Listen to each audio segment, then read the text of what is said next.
This morning by singing together.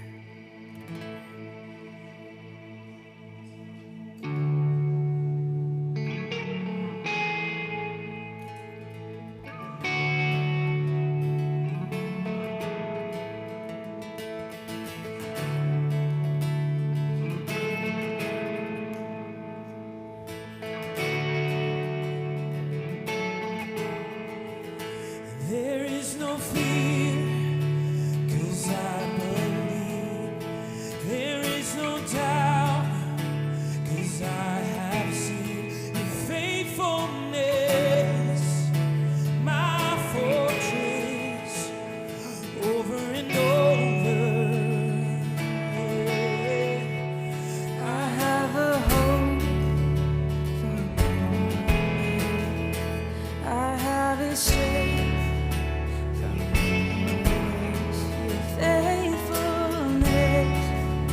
My fortress, over and over. Make way through the waters, walk me through the fire. Do what you are famous for, what you are famous for. To mount a lion, bring dry bones to life. And do what you are famous for, what you are famous for. I believe in you, God. I believe in you. Release your love inside of me. Unleash your power for all to see.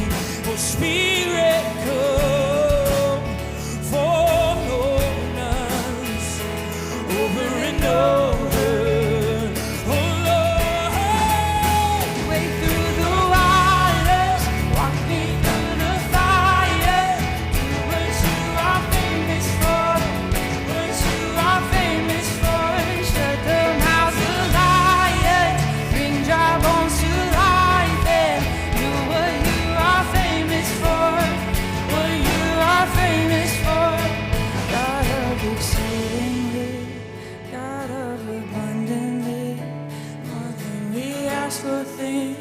Lord, you will never fail. Your world's unstoppable.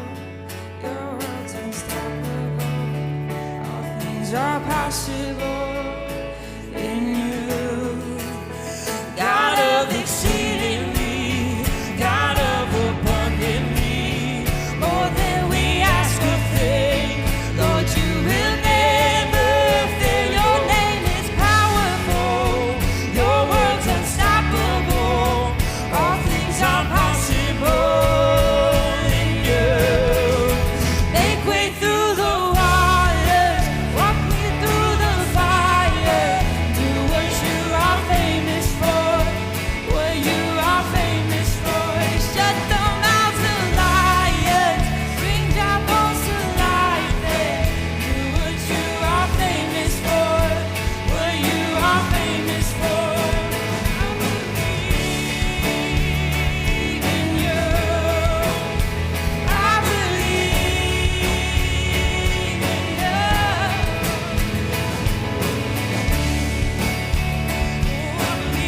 I believe in you.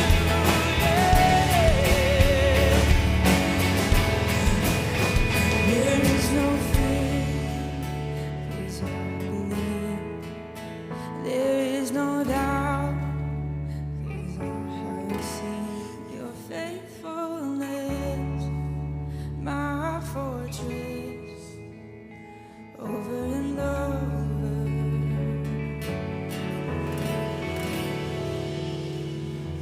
Thank you so much for singing with us this morning. We want to give you a little bit of space to greet the people around you, say hello, smile, and then we'll continue with the morning.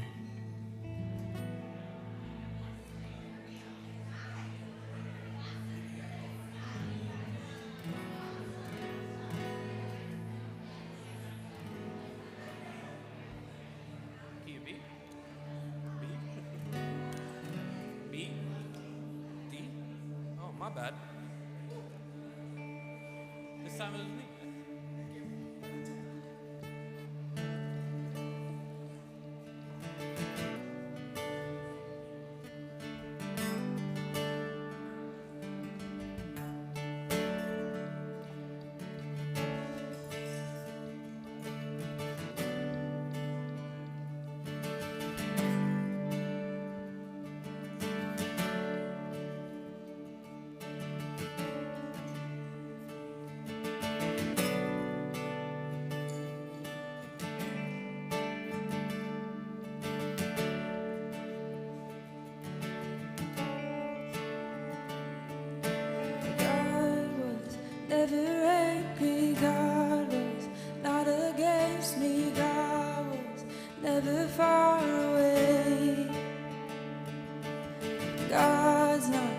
disappointed. God's not keeping score, and God's not judging my mistakes.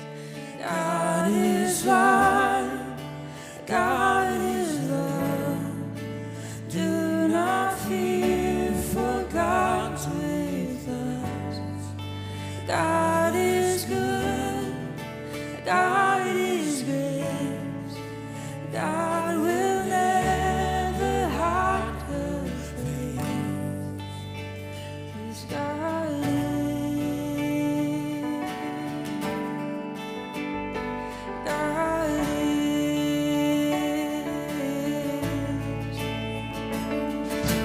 God is never angry. God was not against me. God was never far away. God's not disappointed. God's not keeping score, and God's not judging my mistakes. God is light, God is love. Do not fear, for God's with us. God is good, God is grace. God will never hide her face. God is, God is, 'cause God is, God is.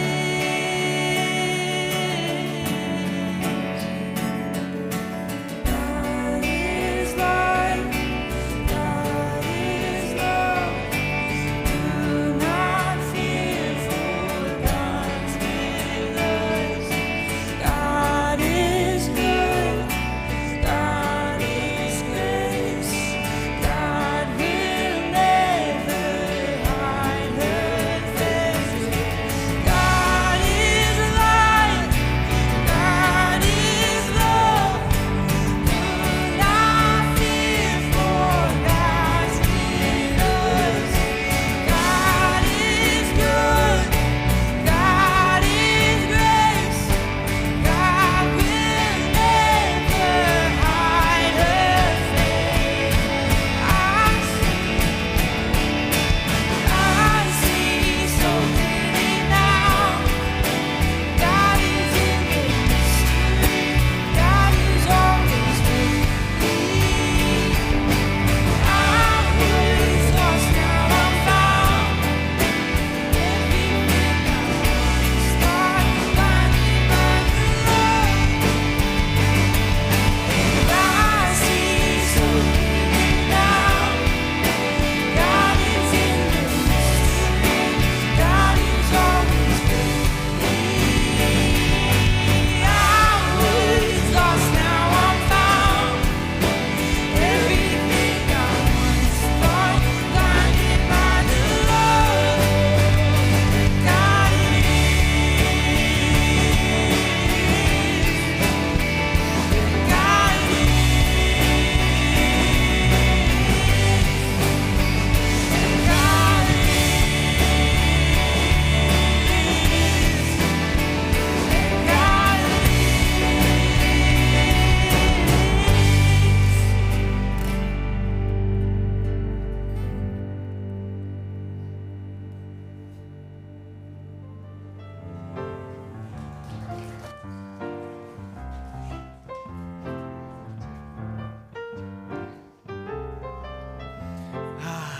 Sunday morning, that magical time of the week when shoes sprout wings. When you reheat your coffee 3 different times and then forget it in the microwave. When nobody has to go potty until you're halfway out the door. Right on cue. Fortunately, the Church Center app is here to help. Here, give it a try. Just choose each kid who's checking in and get your code. That was easy. When you get to church, just scan the QR code at a check-in station and your labels automatically print. Instant labels.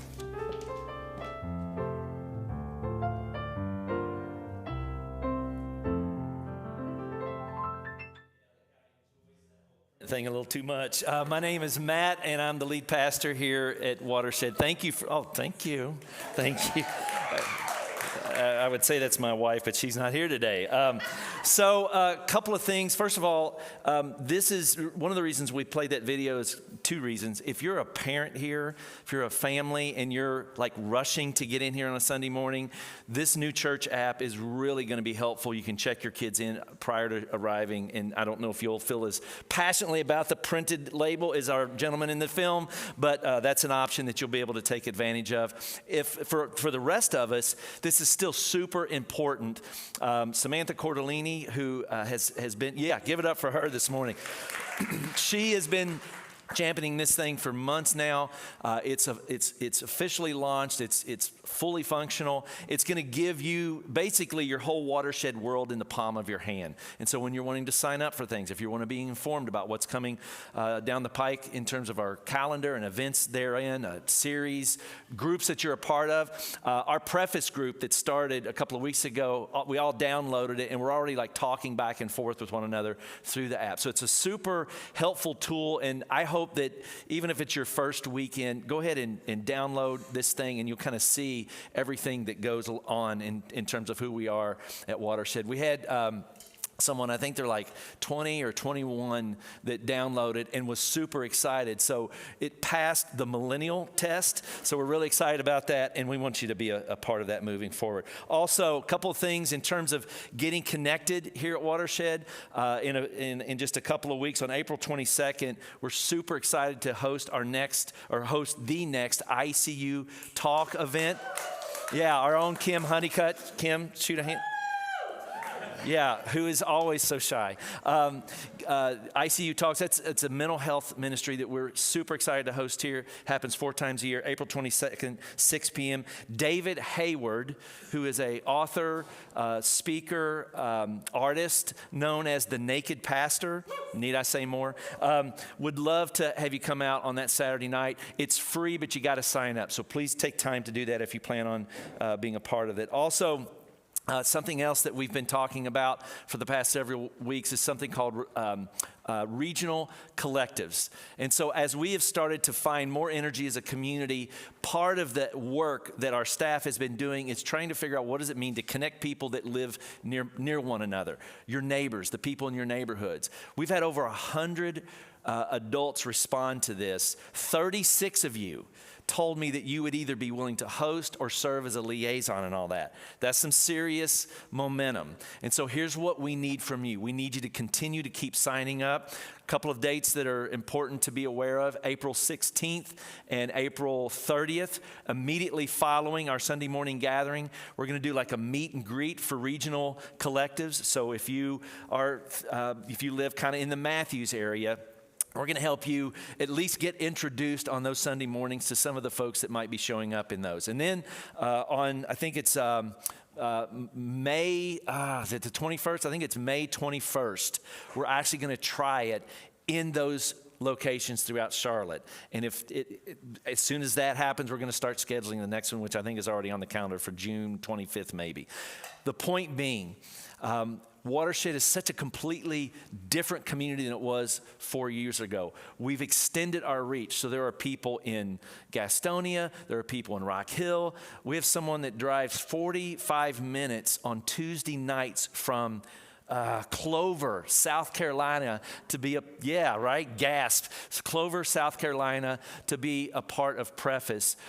The thing that's happening here is it's speaking to people beyond our city, and what does it mean for us to develop relationships in spite of the challenge of driving so far. So regional collectives are an attempt to do this. Also, if you're wanting to get in more or participate in more like dialogue, sort of content-driven environments, there's 2 book clubs that I want to make you aware of. One begins on April 13th. It's called Love Wins. The book they're going to be talking about is Love Wins. It's led by Jeff Royal. Love Wins, a book about heaven, hell, and the fate of every person who ever lived. No low bar there, right? April 13th, that starts here on, I think it's on a Thursday night. And then we're actually doing a Zoom book club. It starts April 12th, 9:30 a.m., and it's Learning to Walk in the Dark. If you've been in Preface and you've seen the 3-minute video, Freezing the Frame by Barbara Brown Taylor, it's the same author. She doesn't write anything that isn't just absolutely profound. And so I want to speak specifically to some of you who might be watching this morning and that live outside of Charlotte. We have people that log in from Jordan. We have people that log in from Argentina. Melanie Sherwood, if you're watching, Melanie Sherwood has been listening to Watershed for almost a decade. Before there was YouTube and Facebook, she would walk around her lake in Austin, Texas on a Sunday morning, and that was church. And so, Melanie, if you're listening to me, here's a chance for you to interact with some of our Watershed folks, and they would absolutely be thrilled to do that. That's, again, that starts on April 12th at 9:30. And then finally, I just want to say again, thank you to those of you who prioritize your resources in such a way that it matters to this community. And I wanted to take just a minute, if I could, to kind of remind everyone of how far we've come and then the things that we get to do together moving forward, some of which I just named are so super important and are fueled by the resources, the literal dollars that you allow to be directed towards Watershed. And so I was thinking about this the other day. 2-3 years ago, our weekly budget was a little over $13,000. Well, that's grown over the last year because it's more expensive to just live, right? We're all experiencing that. So now the weekend need is $14,300. But here's what's fascinating. Because of all the heavy lifting that so many of you helped us do over the last 6 months, and now because we have a community of renters, we've actually been able to lower the weekly need from the people in these seats below $13,000 to $11,500. That is a massive win for this community. That means, at least in this season, because it's still a season, it's not ideal for us to have 6 rooms being rented. We want to start to peel those back as the months and the years start to evolve. But at least for right now, we've actually lowered the pressure of this community in terms of the resources we need. Having said that, there's still the need to continue to grow the base. We're not where we need to. We're much farther than where we used to be. And so when we stand up on a weekend and say, would you consider doing something on a recurring fashion? It's because we're trying to get to this bar of 11.5. We ask for 5 new families, new households every month that would jump into this at $100 or more a month. We've already had close to 17 people jump in 2023. So well done. That's awesome. And we need to keep going. And for some of you, like the prioritizing this is, all right, I'm going to do it every month, or I'm going to do it once a week at X number of dollars. I can't define what it means for you to prioritize this community for yourself. But the more that you can, the more this tide of giving starts to rise. And for some of you, a priority looks like $100 a month. For some of you, prioritizing it is, man, the most I can do is 25 or 50 or what it might be. For some of you, it's well beyond that. I'll let you figure out what prioritizing your spiritual community needs to be. The point being, as we continue to do this together, the tide continues to rise. And the work that this community is doing, it'll continue to matter to those of us here, those of us who are experiencing transformation, those of us who are experiencing liberation and reclamation, but it will continue to grow beyond the 4 walls in places like Austin and Argentina and San Diego. I didn't even mention San Diego. There's someone that watches from San Diego. So thank you. Tons of gratitude. Join us in this effort. I love you, and I hope you're ready for this morning. It's going to be incredible. Thanks.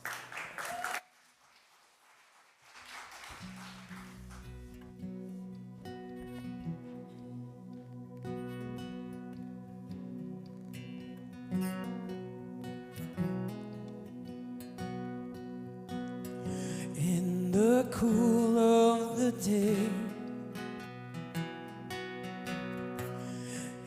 come to meet me. All the blue fades away. The stars are winking.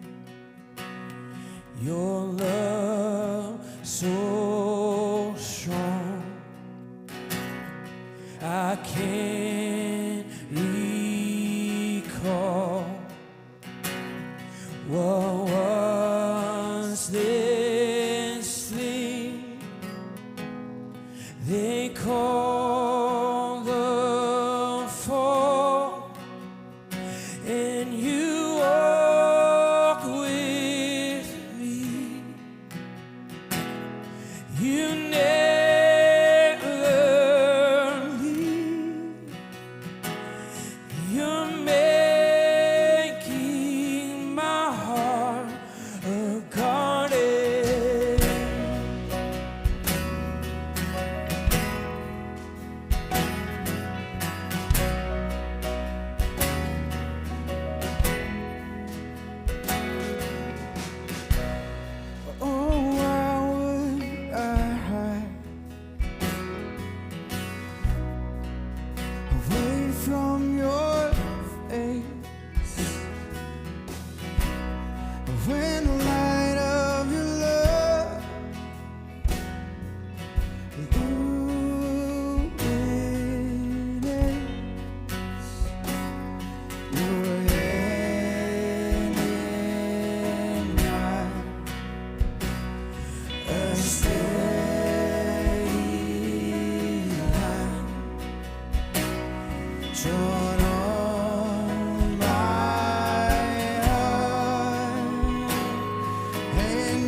Well, that was abrupt. Good morning. My name is Blair, for those who don't know me or have not seen me on stage yet. It's usually because I'm either in the hallway or downstairs with our kids and students. So I'm excited to be up here this morning. I feel like a parent who is forcing myself to go have fun with other adults instead of not trying to leave my kids. So I'm really happy to be here with you all. I want to start this morning with the question, what myth are you living by? This is the question that Carl Jung asked. The myth that I'm talking about here is a symbolic story that shapes a core belief of the whole collective.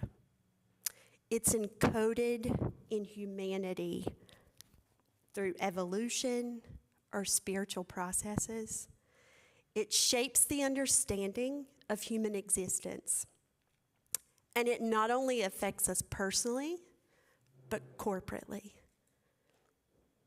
This myth guides the way that we write the story of our own lives. Our Western culture is unconsciously shaped by the myth of original sin. Original sin is this belief that we, humanity, are corrupt, unworthy, and untrustworthy. And original sin tells us that this started at our birth, and there is absolutely nothing we can do to ever change it. And I believe that this endless whisper, or maybe even a yell for some of us, that we're not enough, leads us towards being obsessed with perfection, possession, and domination. We as a people have this profound emptiness. And I see this leading to wealth and privilege, addiction, anxiety, depression, greed, loneliness, apathy, disconnection from social things, and becoming workaholics.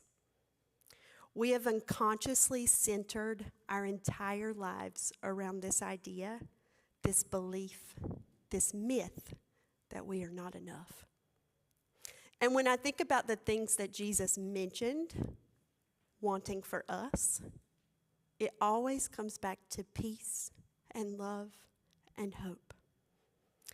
But my friends, original sin does not make for peace or love or hope.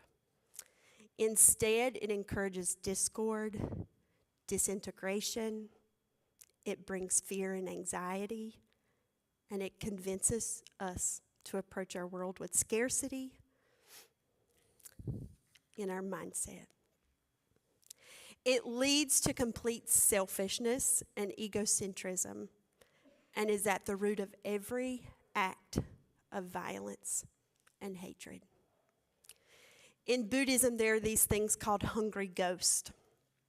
They have this big belly and these strong desires and these super long necks that are windy.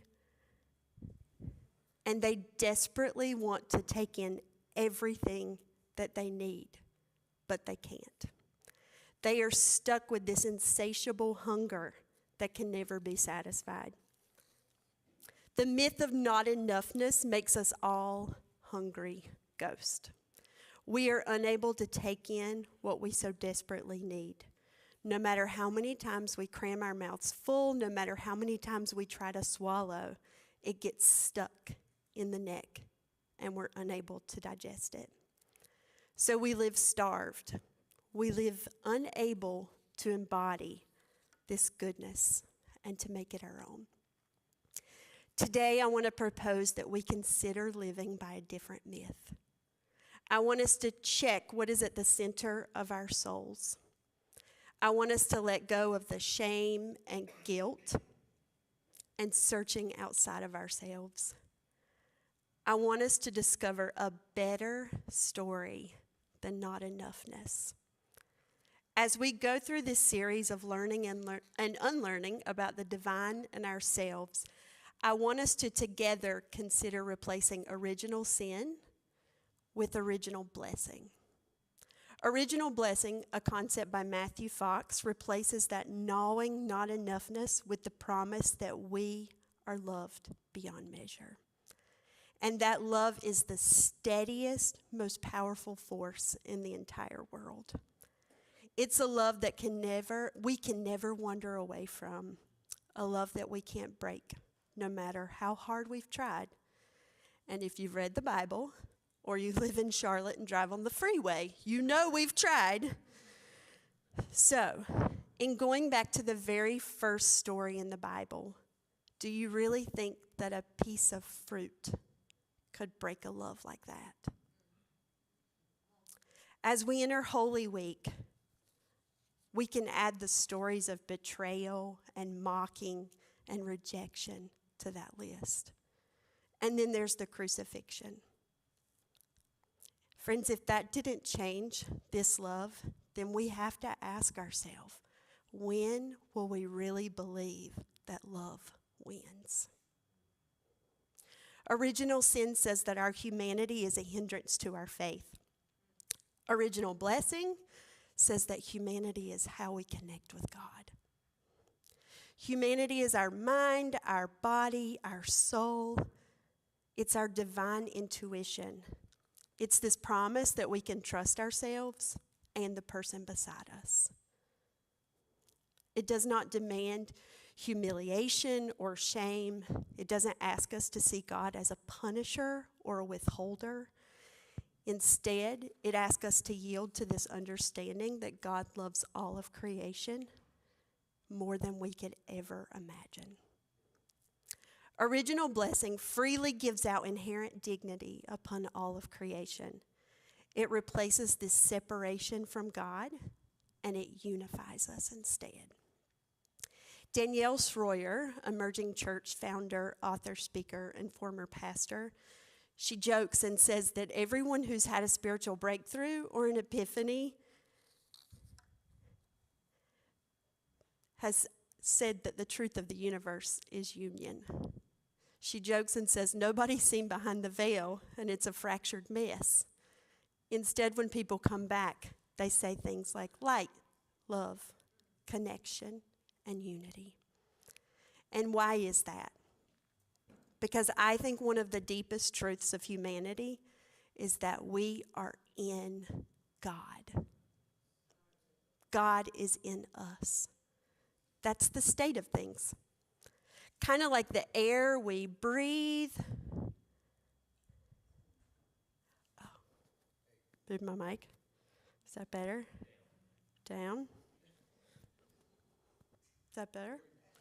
Oh, thanks. I'm like, what is happening right now? I'll be here for the next hour. We're not going to be here for an hour, I promise. Calm down.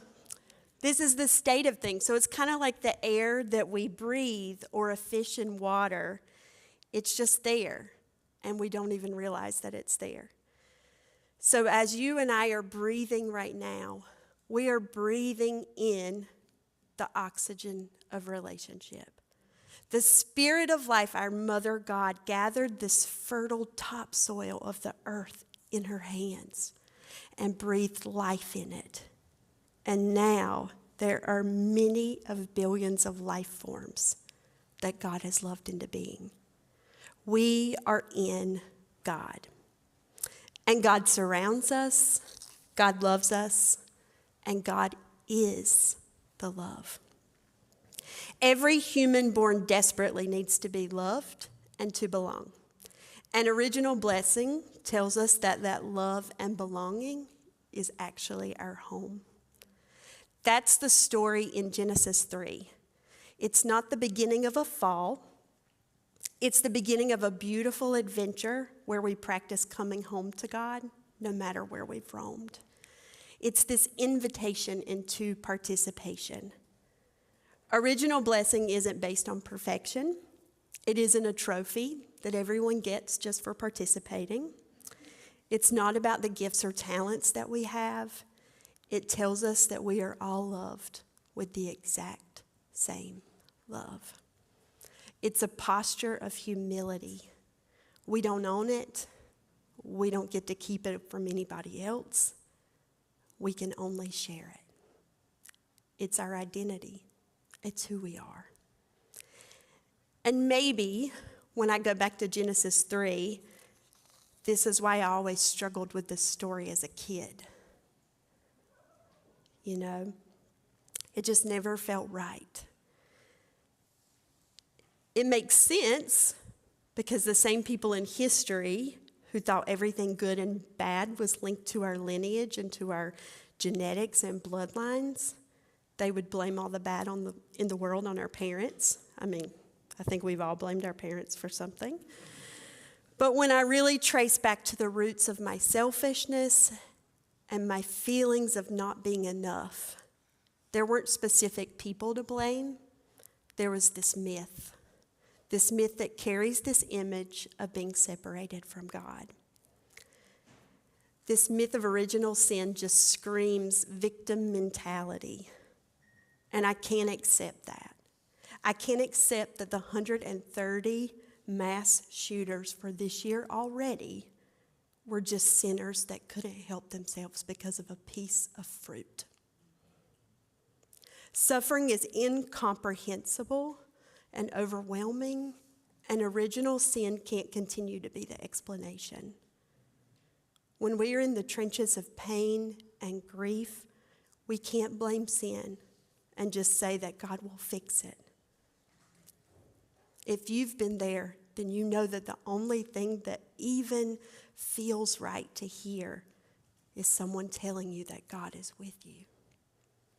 And this brokenness and pain and grief, it's why I can't accept the garden as my forever home. Because that utopian perfection where nobody dies, nothing ever goes awry, and everything stays the same, that is not my life.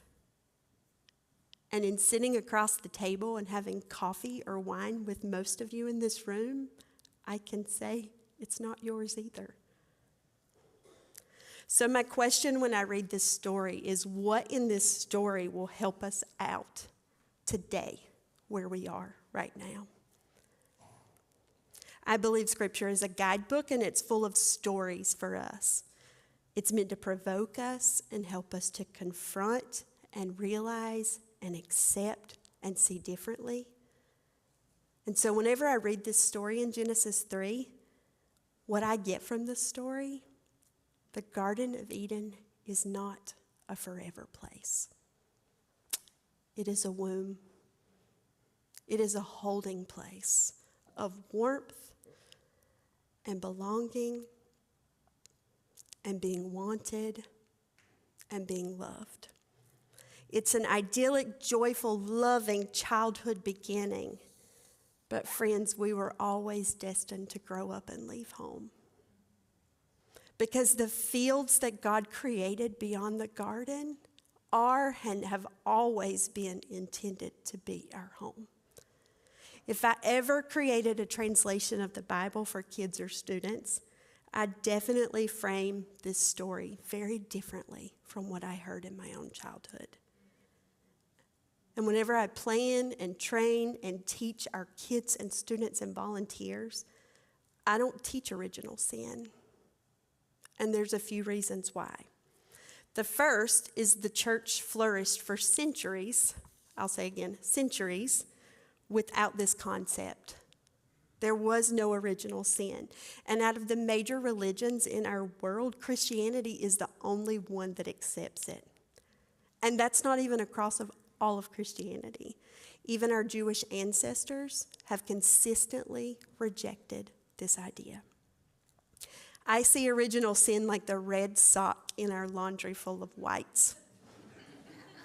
It has the potential to ruin everything. The second reason I don't teach it is, and I like how Danielle Schroyer puts it in her book on original sin. She says it turns our relationship with God into a battle. It sets us up to see each other on two different sides, working against each other.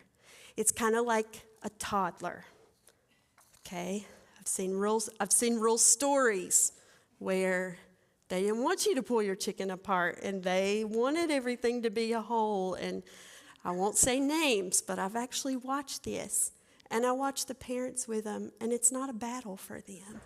Instead, they sit with them, and they love them where they are. They're still connected, and they're still on the same team. The third reason I don't teach it is because the word fall never shows up in this passage, in this story. God tells them they'll die if they eat the fruit, but not that they will ever be responsible for bringing death onto the whole world. The garden doesn't blow up in flames whenever they eat that fruit. So maybe there's a little bit of drama the authors are trying to create there. And then the last reason I don't teach this is because in Genesis 3:23, it says, "So the Lord God banished them from the Garden of Eden, and he sent Adam out to cultivate the ground from which he had been made."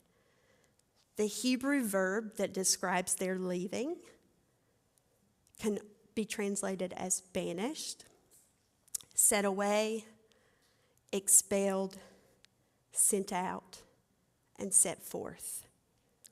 And we all know that context matters whenever it comes to translating Hebrew or Greek.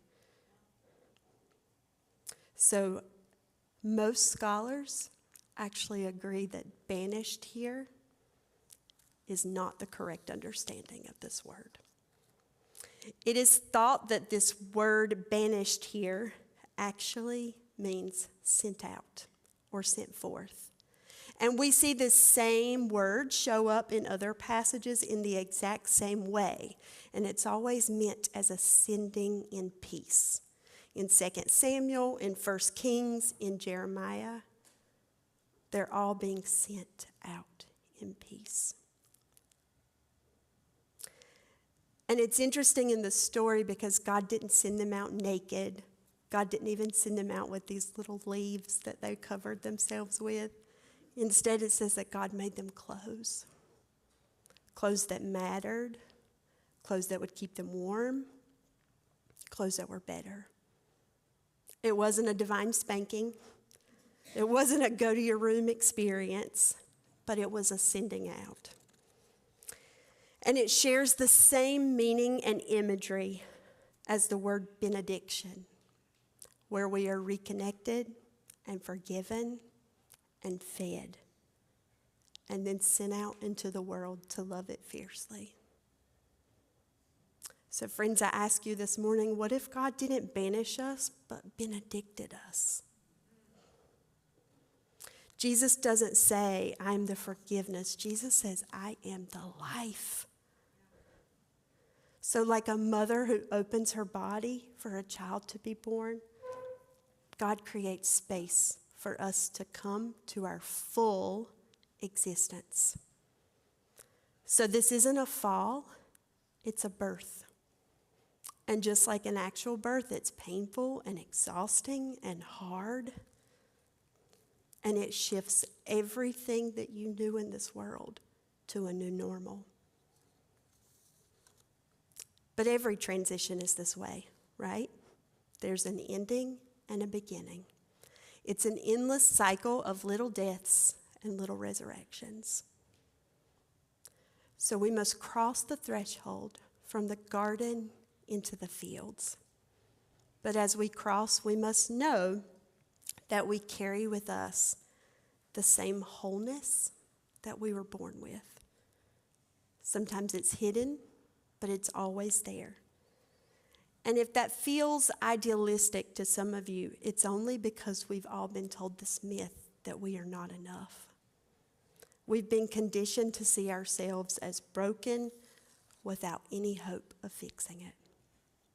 Ken Wilber says we have wholeness and we also belong to bigger wholeness. Just like a letter can stand alone, it also stands in a word, in a sentence, in a page. It's part of something bigger. We are whole, and yet we belong in the vast web of interconnectedness. And this nest needs mutuality, not competition. Every word we speak, every action we take, it reverberates through the nest because we are all so intertwined. For better or worse, we belong to each other. And this can be a burden and a holy responsibility.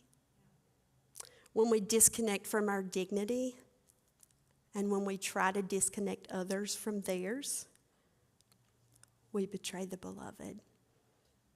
And that cost us all. This blessing is a gift and a vocation. It's an origin and it's a goal. And when we realize this, it changes how we treat each other. Because when we are secure in love, we can do that hard work. We can call each other out. We can challenge each other. We can change things. But we can't do that without this blessing. Because with this blessing comes eyes that see good and evil. They're a package deal. I would argue that we didn't lose our goodness in the garden. We lost our innocence. And we now see that the world isn't as simple or perfect as maybe we thought. We realize that we are human. We are capable of amazing good and terrifying evil. We are not perfect, and we are not completely terrible, evil people either. There's 320 million people in the United States. Only 2 million of them have been charged of committing a violent crime. That's less than 1% of our population. And yet there's this sound that's always out there that tells us we live in this terrible world. I'm not trying to de-emphasize the real problems that come from our choices. I just want to give you perspective. The knowledge we hold has beauty and danger, and we're incomplete if our awareness does not include them both. There's no binary thinking that works here. We're not perfect. We're not completely evil. I was told before, criminals have loved ones and saints have skeletons. So God sends us out, which is proof that God's not a helicopter parent, so that we may begin our journey towards wisdom, towards the places of practicing the hard stuff. And just like our parents' voices live in our heads, for better or worse, God can always be found at the center of our soul. That voice is there, and it will guide you and me. Hildegard says, when we're born, God gives us wisdom like a golden tent, and our task in life is to set it up so we may eventually live in it. So if you put up a tent like me, you know, where you put the wrong pole in the wrong part, and then it's like 2 feet tall instead of 6 feet tall, then you know that failure is part of this journey. We stumble, we get distracted, we get frustrated. But if we practice compassion and gentleness towards ourselves and our fellow travelers, we will make it. The word religion comes from the same root as the word ligament. Somehow in this story about not enoughness, we made it all about taking things apart, about separating things into 2 piles, holy, unholy, saved, not saved, pure, impure. We forgot that the purpose of religion is to restore and connect humanity to divinity, to connect me and you to the divine in us. So today, I want us to take a minute to do this. I want us to reconnect individually and collectively to the divine that's in us. I want to invite Matt, our lead pastor, to come up with me. And we want to set and invite all of you to the table this morning.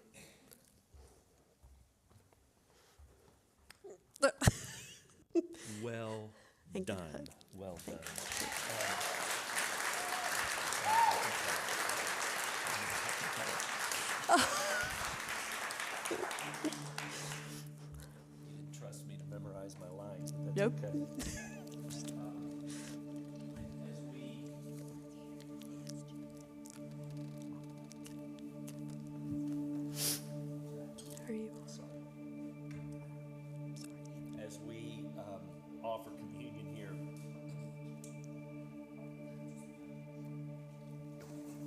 as we offer communion here today in celebration, or as we do this, we are celebrating and remembering God's deep, compassionate love for us.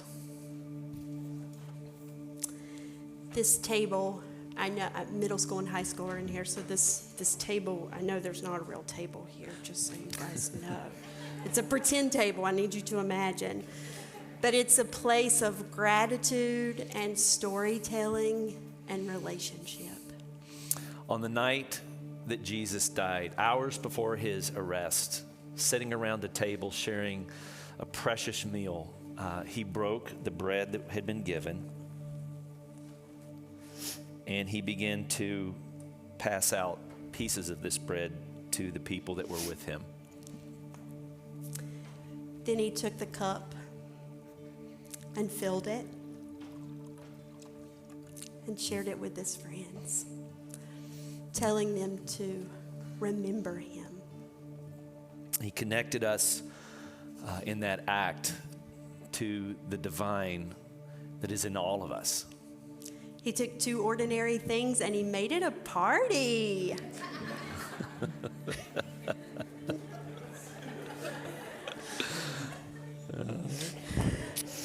So I suppose this morning should be about celebration. It should be a party. And the reality and the acknowledgement that you're not just invited here, but you're wanted. You're wanted. So we're going to have two stations that are set up. The band's going to play a song, you can sing, but we want this to feel like a party. Not like your typical communion where you have to be quiet and reflect. You can do that if you choose to. But there will be two stations set up at the ends. There's also going to be some questions, some conversation starters if you need help talking to the people around you. But we hope that this room will be full of laughter and stories and sounds for the next few minutes. So come to the table.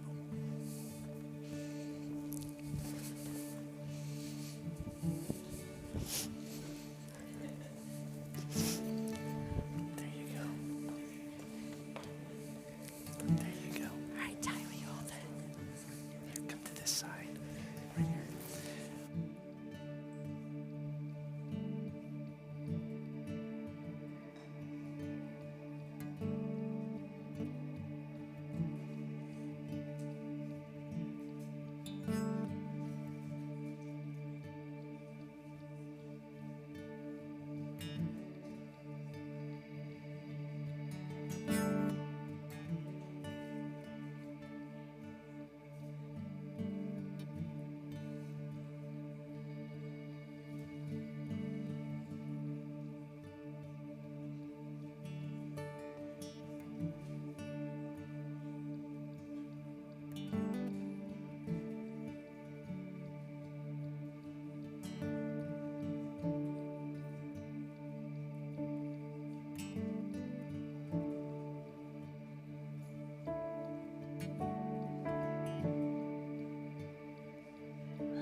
Come all proud, come all greedy, come all lies, come all shamed, come all wealthy, come receive it.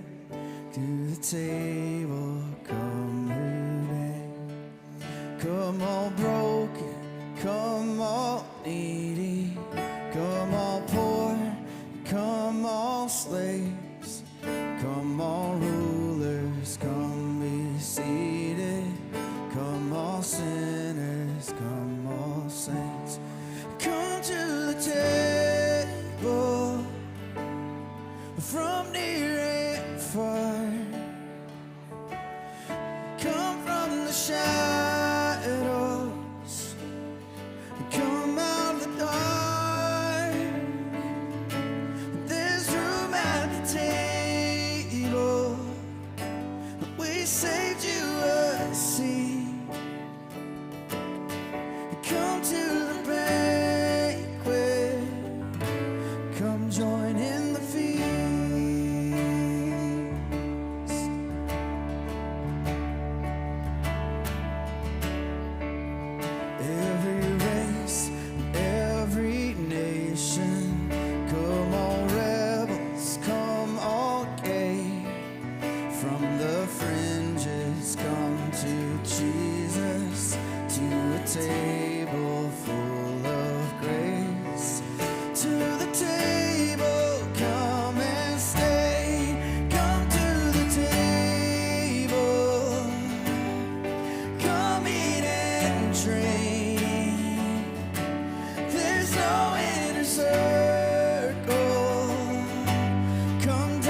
drink. And there's no inner circle. Come dine with the King. Recline at the table. Come let down your guard. You're never a stranger. Just come as you are.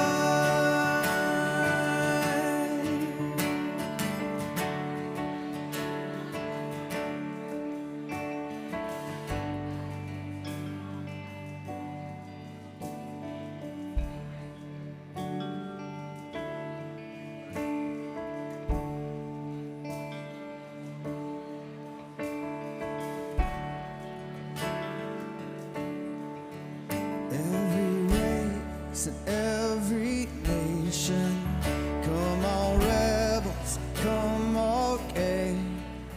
From the fringes, come to Jesus, to a table full of grace. To the table, come and stay. Come to the table. Come eat and drink. There's no inner circle. Come dine with the King. Recline at the table. Come let down your guard. You're never a stranger. Just come as you are. Oh, come to the table. Come eat and drink. There's no inner circle. Come dine with the King. Recline at the table. Come let down your guard. You're never a stranger. Just come as you are.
So I know that this will be a little atypical for us, but I'd like to end with a benediction today.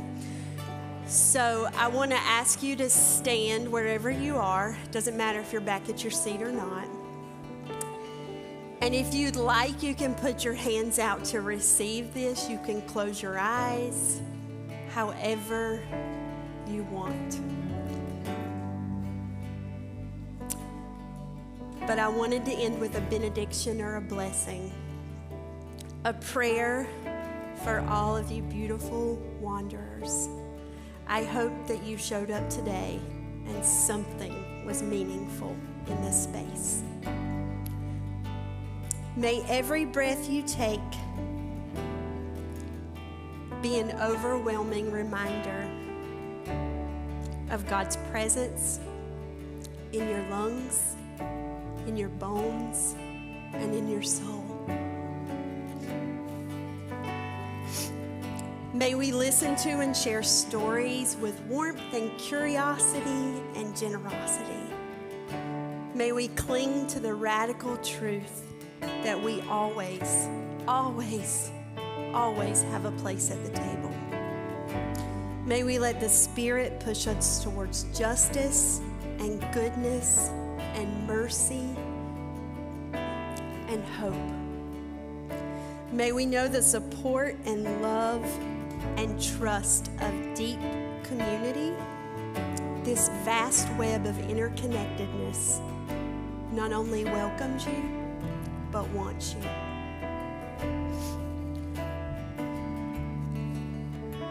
May we carve out time for the wilderness, for the places where God changes us, the places where we go heavy and we leave light. May you and I make peace with pain and push ourselves towards gratitude. May we break down walls and bring about justice and liberation, no matter the cost. May we embrace our humanness and our wholeness.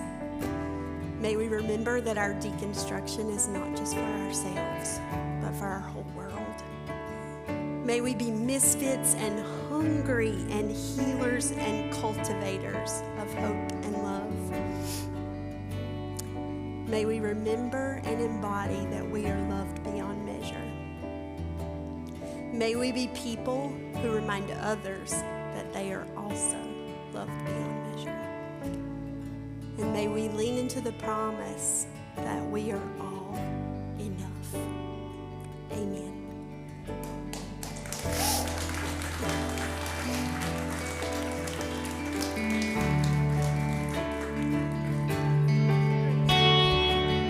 You are a Jew. Thank you, Come be loved, come accepted, come now.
so much for being here today.